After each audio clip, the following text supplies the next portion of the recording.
Hello, I'm Deven Green. I thought you would find the history of the iconic puppet, Madam, created by Wayland Flowers, fascinating, especially since it had a pivotal role in gay culture in the 70s and 80s. We get this insight from the current comedy writer for Madam, Jacques Lamarre, who also happens to be a published playwright and the comedy writing partner of Varla Jean Merman. Please welcome Jacques Lamarre. Oh, hello, Devin.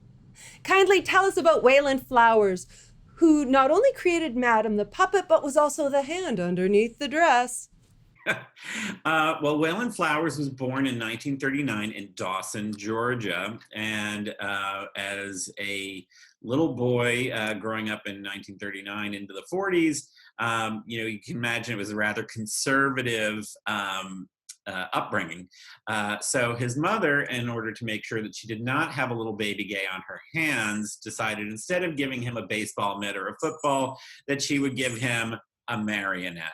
And so he fell in love with marionettes and puppetry. He would make his own puppets, and he decided he was going to pursue a career, this is surprising for a baby gay, in acting and performing. He finished college and moved to New York City with $5 in his tight pants in the 1960s. And he started performing in New York City. He performed at the World's Fair with his marionettes. Madam started out salty, spicy, erotic, sexual, and dirty as hell. They were. His puppetry was a bit naughty and bawdy because he would do it on the streets in Greenwich Village, and he would do it in gay bars. And then in 1971, he got involved in an off-Broadway puppet show that was called Kumquats. And Kumquats was subtitled The World's First Erotic Puppet Show. And that is where Madam was born. Madam left the clubs and surprisingly was a hit on TV. Where did it start?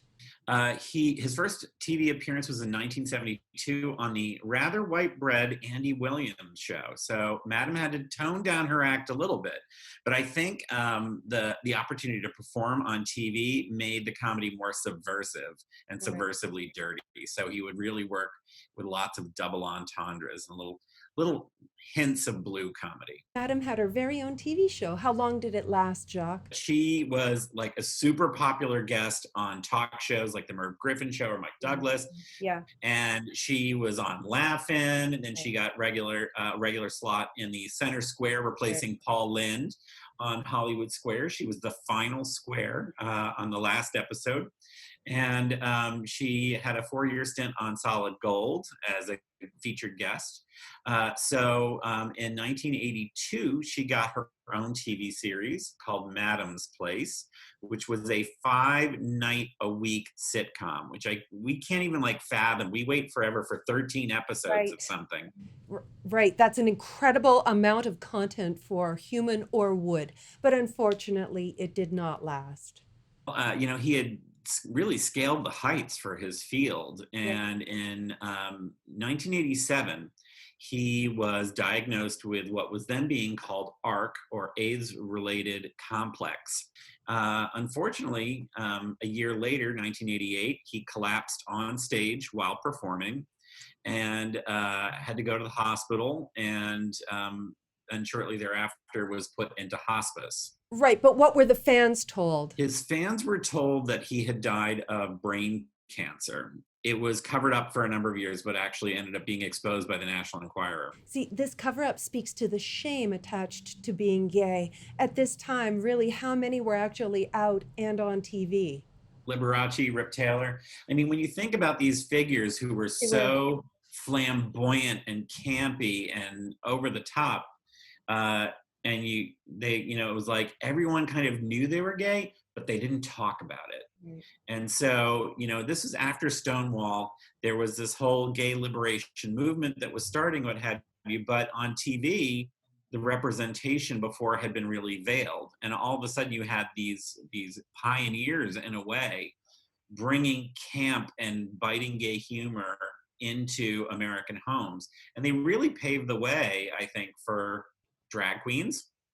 I don't think there would be a drag race without people like Wayland Flowers and Paul Lynde. Right, those retorts, volleys, high camp jokes, they're still quotable. I still laugh at them today.